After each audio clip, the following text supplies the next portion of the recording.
Truong. My Lan is accused of looting one of Vietnam's largest banks over a period of 11 years. It was the most spectacular trial ever held in Vietnam, befitting one of the greatest bank frauds the world has ever seen. Behind the stately yellow portico of the colonial-era courthouse in Ho Chi Minh City, a 67-year-old Vietnamese property developer was sentenced to death on Thursday for looting one of the country's largest banks over a period of 11 years.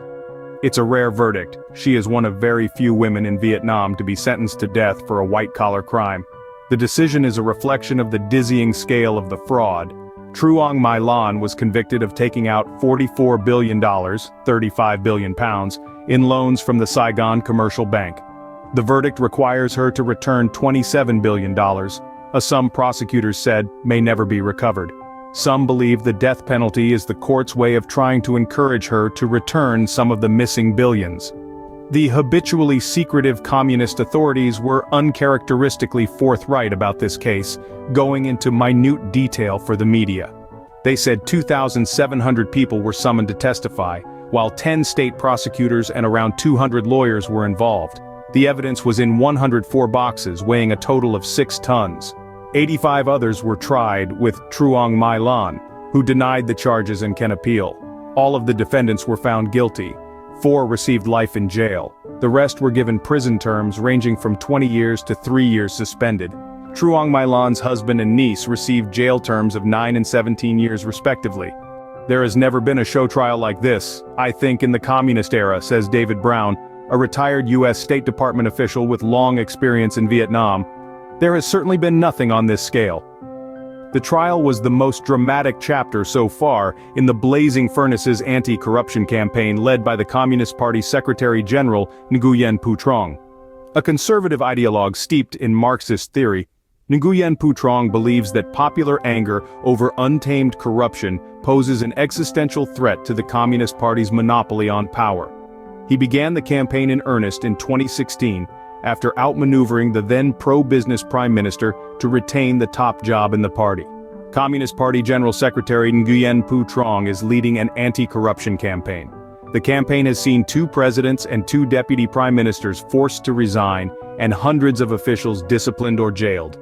Now one of the country's richest women has joined their ranks.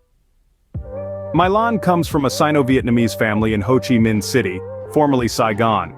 It has long been the commercial engine of the Vietnamese economy, dating well back to its days as the anti-communist capital of South Vietnam, with a large ethnic Chinese community. She started as a market stall vendor, selling cosmetics with her mother, but began buying land and property after the Communist Party ushered in a period of economic reform known as Doi Moi in 1986. By the 1990s, she owned a large portfolio of hotels and restaurants. Although Vietnam is best known outside the country for its fast-growing manufacturing sector, as an alternative supply chain to China, most wealthy Vietnamese made their money developing and speculating in property. All land is officially state-owned. Getting access to it often relies on personal relationships with state officials. Corruption escalated as the economy grew and became endemic. By 2011, Truong My Lan was a well-known business figure in Ho Chi Minh City, and she was allowed to arrange the merger of 3 smaller, cash-strapped banks into a larger entity, Saigon Commercial Bank. Vietnamese law prohibits any individual from holding more than 5% of the shares in any bank, but prosecutors say that through hundreds of shell companies and people acting as her proxies, Truong My Lan actually owned more than 90% of Saigon Commercial. They accused her of using that power to appoint her own people as managers, and then ordering them to approve hundreds of loans to the network of shell companies she controlled. The amounts taken out are staggering. Her loans made up 93% of all the bank's lending. According to prosecutors, over a period of 3 years from February 2019, she ordered her driver to withdraw 108 trillion Vietnamese dong, more than $4 billion, 2.3 billion pounds, in cash from the bank, and store it in her basement. That much cash, even if all of it was in Vietnam's largest denomination banknotes, would weigh 2 tons. She was also accused of bribing generously to ensure her loans were never scrutinized. A former chief inspector at the central bank was given a life sentence for accepting a $5M bribe. The mass of officially sanctioned publicity about the case channeled public anger over corruption against Truong My Lan, whose fatigued, unmade-up appearance in court was in stark contrast to the glamorous publicity photos people had seen of her in the past. But questions are also being asked about why she was able to keep on with the alleged fraud for so long. The trial took place in Ho Chi Minh City, where Saigon Commercial Bank was based. "I am puzzled," says La Hong Heap, who runs the Vietnam Studies program at the ICEA's Yusof Ishak Institute in Singapore. Because it wasn't a secret.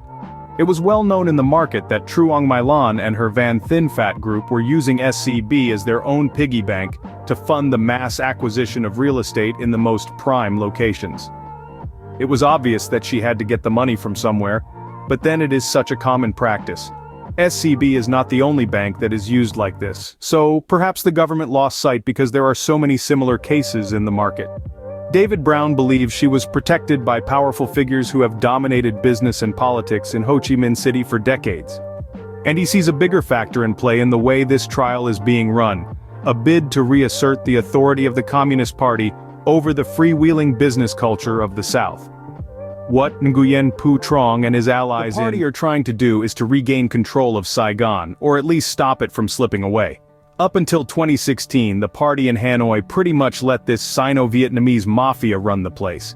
They would make all the right noises that local communist leaders are supposed to make, but at the same time they were milking the city for a substantial cut of the money that was being made down there. At 79 years old, party chief Nguyen Phu Trong is in shaky health, and will almost certainly have to retire at the next Communist Party Congress in 2026, when new leaders will be chosen.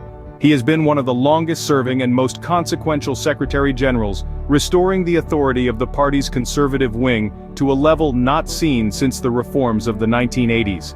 He clearly does not want to risk permitting enough openness to undermine the party's hold on political power. But he is trapped in a contradiction. Under his leadership, the party has set an ambitious goal of reaching rich country status by 2045, with a technology and knowledge-based economy.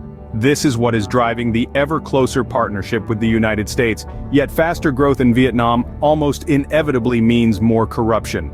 Fight corruption too much, and you risk extinguishing a lot of economic activity.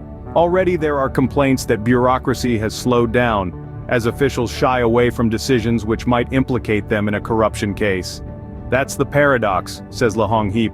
Their growth model has been reliant on corrupt practices for so long.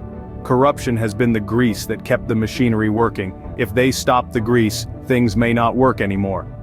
Thank you for watching Topics on Trend. Go ahead and check out another trending video on our channel here.